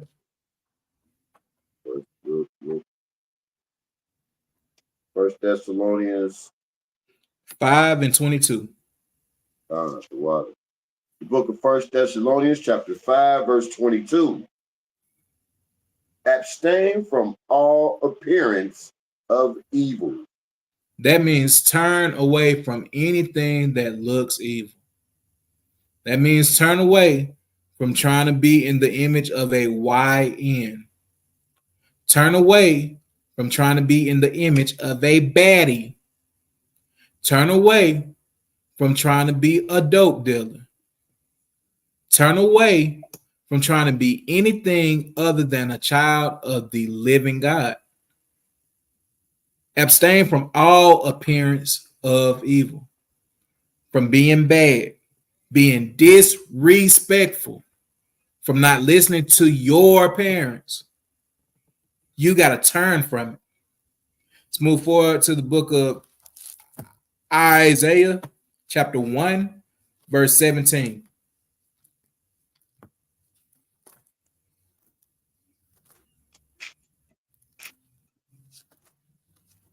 Book of Isaiah, chapter 1, verse 17. Learn to do well, seek judgment, relieve the oppressed, judge the fatherless, plead for the widow. You have to learn to do well and you have to seek judgment.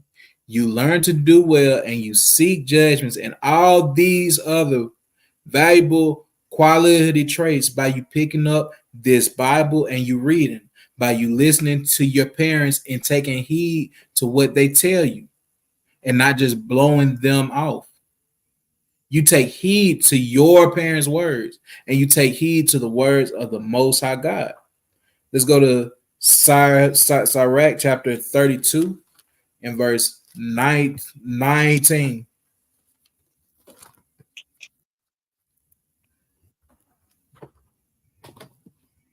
The book of Sirach, Ecclesiasticus chapter 32, verse 19. Do nothing without advice. And when thou hast once done, repent not. As a child, let's just be honest. You don't know anything. You should be asking your parents about as much things as you can. You should be talking to your mother, your father, your grandfather, your grandmother, people who you know got some doggone sense, and ask them how would they deal with a certain situation. Ask your father, how did you get us to the house we are in? How do you maintain this and that? I am dealing with this problem at the school. What should I do? Stop keeping things from your parents. Stop hiding things and just ask them their advice. Because a real parent is going to take out time and see that their child is truly being inquisitive and they want to know right from wrong. All right, reading on. Go not in a way wherein thou mayest fall, and stumble not among the stones. So don't set your own self up for the okie doke. If you see that other children are doing something that can potentially put you in a bad situation, whether that's you being in trouble, being hurt, being killed, going to jail or anything, don't go to that way. Turn from it. Next verse. Be not confident in a plain way. Don't think you know it all. Stop being a confident fool. You don't know everything. You are still a child. You don't know it all. Yes, you. You don't know it all. You are still a child. You have only been alive 5, 10, 15, 18, 20 years. You are a child still. Stop being confident in a plain way. Now, you got to make sure that the advice that you receive to keep you from this plain way is actually sound, and you're not taking advice from other children. Let's go to First on Kings chapter 12 from the top.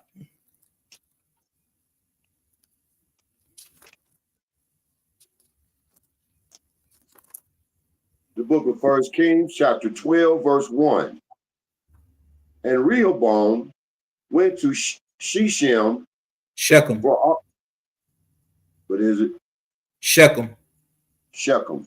The water. I'm going to start it over. And Rehoboam went to Shechem, for all Israel were come to Shechem to make him king. So this is Solomon's son. Reading on.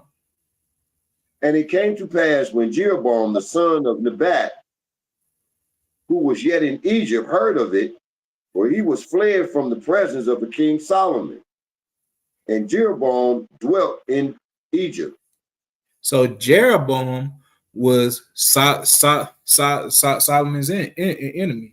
Jeroboam what was on our prophesied in the previous chapter through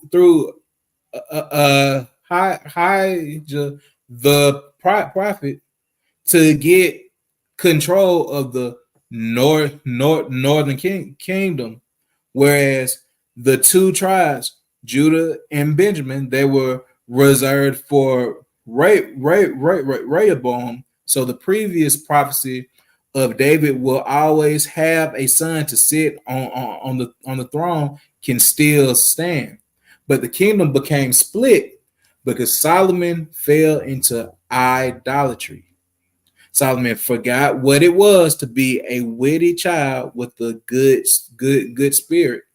So you can be blessed through your whole life with wisdom, riches, wealth, so on and so forth. But the second that you fall in a plain way and you go in an evil way when you knew that you should have went the other way, you can have your kingdom stripped from you. So we have Rehoboam, son of Solomon, kingdom of Judah. Jeroboam, king of the northern kingdom. And a good way I found to memorize the two, J for Judah, opposite of Jeroboam. Jeroboam is over the northern kingdom. Rehoboam is over the southern kingdom. So the opposite J's. Jeroboam over the northern kingdom. Rehoboam over Judah, which is southern kingdom. All right. Read it on there. That they sent and called him.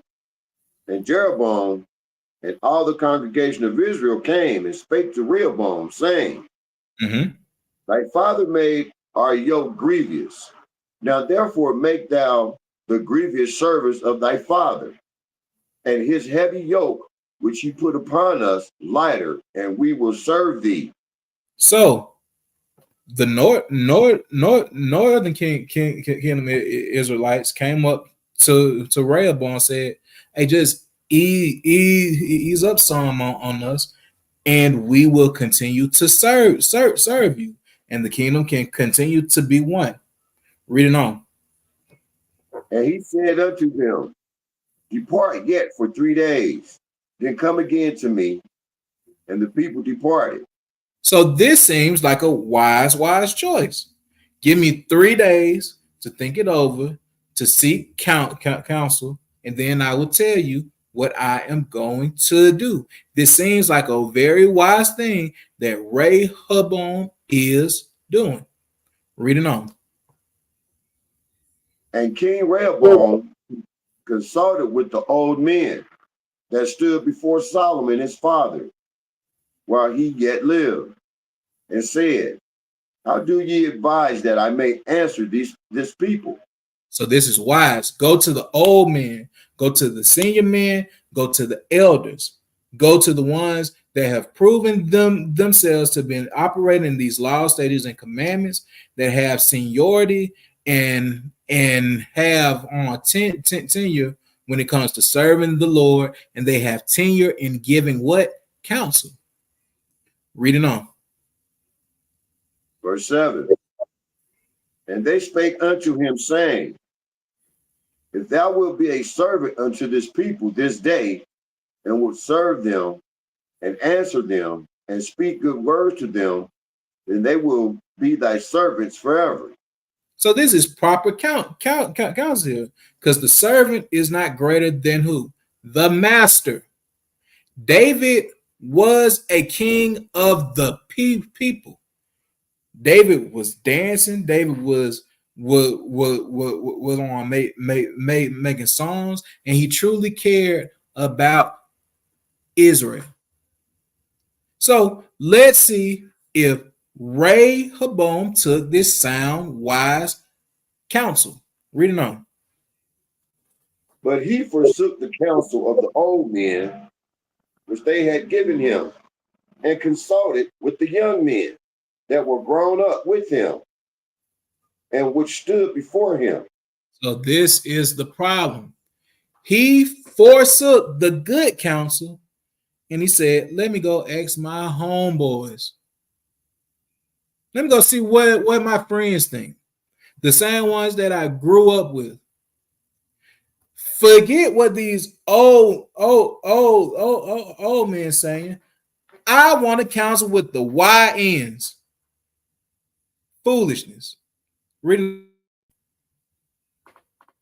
And he said unto them, what counsel give ye that we may answer this people who have spoken to me, saying, make the yoke which thy father did put upon us lighter. So let's see what the YN said. Reading on. And the young men that were grown up with him spake unto him, saying, thus shalt thou speak unto this people that spake unto thee, saying, thy father made our yoke heavy, but make thou it lighter unto us. Thus shalt thou say unto them, my little finger shall be thicker than my father's loins. Wickedness. So this man saying, nah, my pinky finger gonna be thicker than my father's loins, meaning that his grip on them, that yoke that he is gonna put on the people will be far worse than what they ever had. This is foolishness. This is the worst counsel that could have been given, and it's disrespectful. Why are you bringing rides into this conversation to even start with? And it's something about these YNs too. A lot of them zesty. A lot of them got a little bit too much sugar in their doggone tank. Shoot, just to be honest here, even when they talk about guns, and excuse my language here, they say that their gun got a dick on it.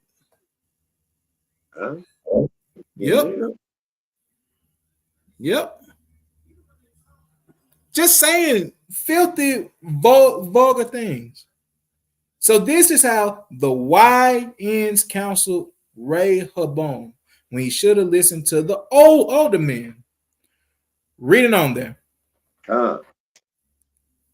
And now, whereas my father did lay you with a heavy yoke, I will add to your yoke. My father hath chastised you with whips, but I will chastise you with scorpions. Taking some foolish counsel. This is just dumb. So, children, understand that you taking advice and counsel from your friends can set you up for failure. So stop listening to children and listen to someone older with some doggone sense. All right. And we also got to know that being a child is not an excuse to not be righteous. You have no excuse, period. Let's go to Jeremiah chapter 1, verse 5.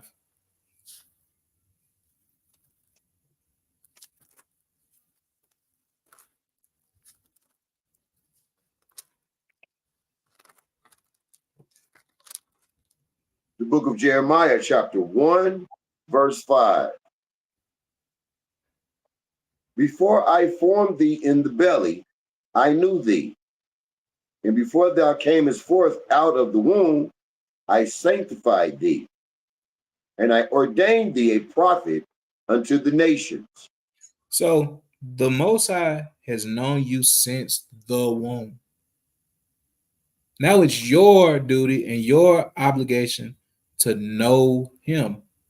Shoot, Moses said that the Lord would want all his people to be prophets. So you have an obligation to be a messenger for the Lord to the world. You have an obligation, you as a child. So don't take your life or your youth for granted. It's time to reset. Let's go to 2 Kings chapter 22 and verse 1.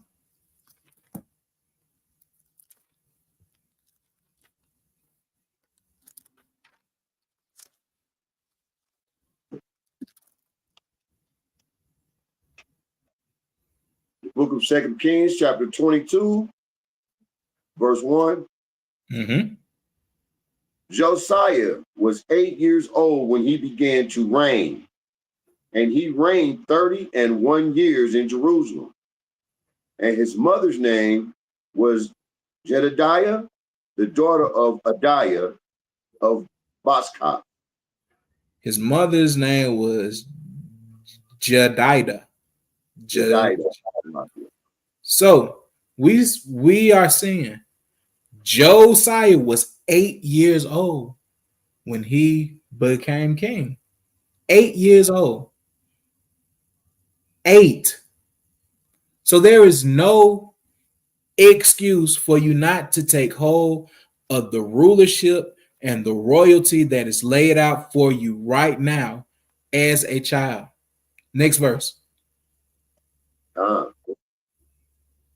And he did that which was right in the sight of the Lord, and walked in all the way of David, his father, and turned not aside to the right hand or to the left. And even at 8 years old, he did that which was right in the sight of the Most High God. Go to chapter 23 and get verse 25. Book of 2 Kings, chapter 23, verse 25. And like unto him was there no king before him that turned to the Lord with all his heart and with all his soul and with all his might, according to all the law of Moses, neither after him arose there any like him. So at 8 years old, from the time that he died, he sought the Lord with everything that he had. Children, take on this same spirit of Josiah. Seek the Lord with everything that you have. But we also got to see the counter side to it. Go back to chapter 21 and read verse 1. The book of 2 Kings, chapter 21, verse 1. Manasseh was 12 years old when he began to reign, and reigned 55 years in Jerusalem, and his mother's name was Hephzibah. Hephzibah. So we see someone who was a little bit older than Josiah that got the kingdom also here. And he reigned for how long up? 55 years. So he had 55 years during his reign to do things right. So let's see how he moved. Read it on. And he did that which was evil in the sight of the Lord, after the abominations of the heathen, whom the Lord cast out before the children of Israel. So for 55 years, he chose to be evil. He chose to learn the way of the heathen. He learned to do wickedly. He followed a multitude to do evil. Read it on there. For he built up again the high places which Hezekiah his father had destroyed. And he reared up altars of Baal and made a grove, as did Ahab king of Israel, and worshiped all the host of heaven, and served them. So he didn't care what his father did. He went counter to the instruction and the example that his father laid out. And he spent 55 years being wicked. And I can guarantee that he spent those first 12 years being wicked. Had the perfect example of a righteous father. But he chose to do evil. Don't be like Manasseh. Read it on. And he built altars in the house of the Lord, of which the Lord said, in Jerusalem will I put my name. He put altars in the house of the Lord. Wicked. Read on. And he built altars for all the host of heaven in the two courts of the house of the Lord. And we have to think about this too. Know ye not that you are the temple of the Most High God? You are filling yourself with idols. You're making friends idols. You're making rappers idols. You're making athletes idols. You're making clothes idols, shoes idols, weed idols, being cool as an idol. And you're setting it up in the Lord's house. It's time to clean up and it's time to reset. Read it on. And he made his son pass through the fire and observed times and used enchantments and dealt with familiar spirits and wizards. He wrought much wickedness in the sight of the Lord to provoke him to anger. And he was following with the doggone astrology. He wore his crystals for his chakras. He was a Scorpio rising and Aries setting, and he was following the Mercury, got a Bucifade and retrograde and all that BS. He was wicked. Read it on. And he set a graven image of the grove that he had made in the house, of which the Lord said to David and to Solomon his son, in this house and in Jerusalem, which I have chosen out of all tribes of Israel, will I put my name forever. So he just said, nope. I'm just gonna do what I want to do. Read it on. Neither will I make the feet of Israel move any more out of the land, which I gave their fathers, only if they will observe to do according to all that I have commanded them, and according to all the law that my servant Moses commanded them. But did he listen to the law? Next verse. But they hearkened not, and Manasseh seduced them to do more evil than did the nations whom the Lord destroyed before the children of Israel. So Manasseh convinced Israel to do more wickedly than the Ammonites, than the Jebusites, than the Hittites, and all the nations that the Lord cast out before us. He seduced Israel. Children, don't be seduced to do evil. Don't let nobody trick you. It is cool to serve the Most High. It is not cool to be a part of this wicked, evil world that is fitted for destruction. Let's go to 1 John 2, verse 28.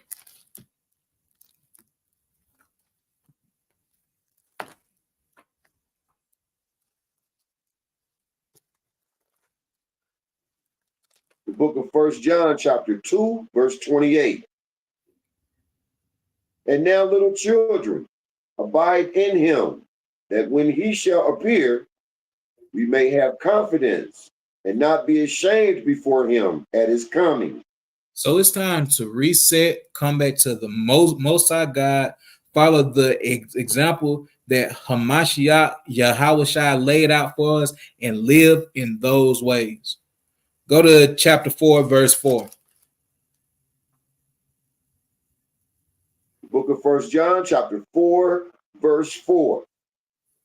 Ye are of Yahweh, little children, and have overcome them, because greater is he that is in you than he that is in the world. You are more than a conqueror, little children, because the Most High God dwells within you.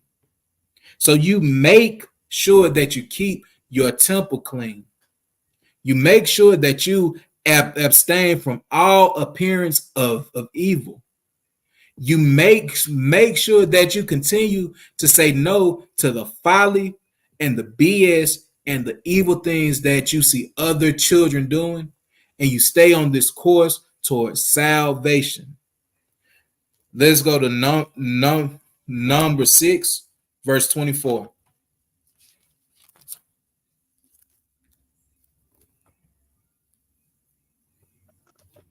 The book of Numbers, chapter 6, verse 24. The Lord bless thee and keep thee. May Yahweh Bahasham Yahawashi bless you and keep you, children. Read. The Lord make his face shine upon thee and be gracious unto thee. May Yahweh Bahasham Yahawashi shine his face upon you and be gracious unto you, children. Read. The Lord lift up his countenance upon thee and give thee peace. May Yahweh Bahasham Yahawashi lift up his countenance upon you and give you peace, children. Read. And they shall put my name upon the children of Israel, and I will bless them. We will now put the name of the Most High God on the children of Israel.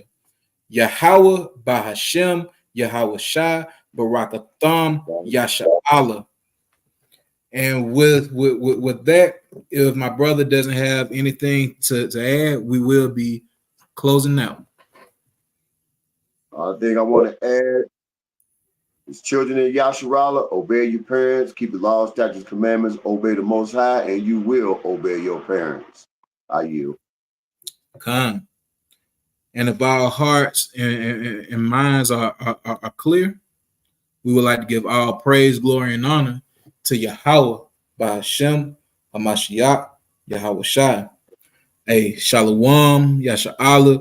We appreciate y'all joining us for this five-part series. Join us next time. We'll be going into a brand new topic. Hey, keep on thriving, keep on enduring. Hey, Shalom. From Yasharala.